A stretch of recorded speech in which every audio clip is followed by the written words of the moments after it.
সবথেকে বড় এবং ক্রিটিক্যাল রোগের মধ্যে এটা পড়ে, আর এটা রিস্কিও আছে।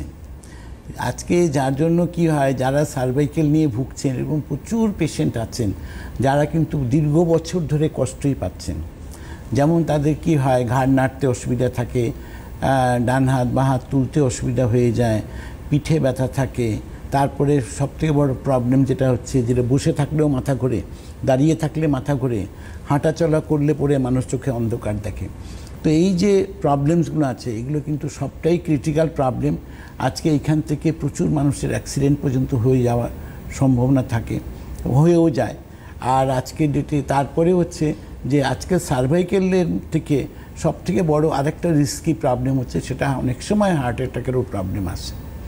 তো সার্ভাইকেল একটা ক্রিটিক্যাল ডিজিজের মধ্যে আছে।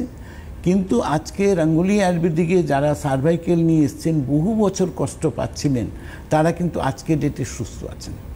এই যে জায়গাটা আছে, এই টার্নিং পয়েন্টটা কিন্তু রঙ্গোলি আয়ুর্বেদিকে আসার পরে আপনারা পেয়েছেন। যারা রঙ্গোলি আয়ুর্বেদিকে এসছেন, যারা সার্ভাইকেল নিয়ে রঙ্গোলি আয়ুর্বেদিকে ট্রিটমেন্ট করেছেন, তারা এই জিনিসটাকে অনুভব করতে পেরেছেন যে হ্যাঁ, আমার এত ক্রিটিক্যাল প্রবলেম ছিল, আজকে কিন্তু আমি সুস্থ আছি। এই মাথা ঘোরার প্রবলেমটা কমে যায়। বহু মানুষ আছে নেক কলার পরে বছর বছর ধরে ঘুরছেন, কারণ নেক কলার ফুললেই মাথা ঘুরতে আরম্ভ করে। তো এই যে প্রবলেমসগুলো আছে, এখান থেকে মানুষের নেক কলার পর্যন্ত তাদের আর কারো প্রয়োজন হয়নি, যারা সার্ভাইকেল নিয়ে রঙ্গোলি আয়ুর্বেদিকে ট্রিটমেন্ট করেছে। তো সার্ভাইকেলের সঙ্গে আমরা চলে আসি এবার একটু লাম্বার স্পন্ডিলোসিসে, কারণ স্পন্ডিলাইটিস মানেই একটা ক্রিটিক্যাল প্রবলেম, এবং এর লাম্বারটাও একটা মানুষকে কিন্তু ভোগান্তি দেয়, প্রচুর ভোগান্তি।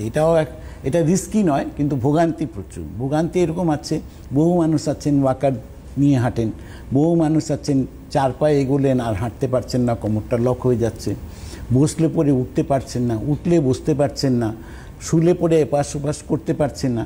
এই যে আছে, এগুলো সবটাই লাম্বারের প্রবলেমস। আজকে এই লাম্বারের প্রবলেমস থেকে মানুষ কুঁজো হয়ে কাজ করতে পারে না, এটা অ্যানাদার একটা প্রবলেমস। এখানেও আছেন বহু মানুষ এসছেন যারা অপারেশন করেছেন, তারা কতটা সুস্থ হয়েছেন তার কারণ হচ্ছে বহু মানুষ অপারেশন করার পরেও রঙ্গোলি আয়ুর্বেদিক এসছেন। আর যারা অপারেশন করেননি তারা আজকে, যারা রঙ্গোলি আয়ুর্বেদিক এসছেন, তারা আজকে ডেটে একটাই বলবেন যে আমি লাম্বারের আমার প্রচুর প্রবলেম ছিল, আমি হাঁটাচলা করতে পারতাম না, আজকে হাঁটাচলা করছি রঙ্গোলি আয়ুর্বেদিক আসার পরে। তো মানুষ একটা টার্নিং পয়েন্ট পেয়েছে, এর মধ্যে আমার মনে হয় না কোনো প্রশ্নচিহ্ন আছে।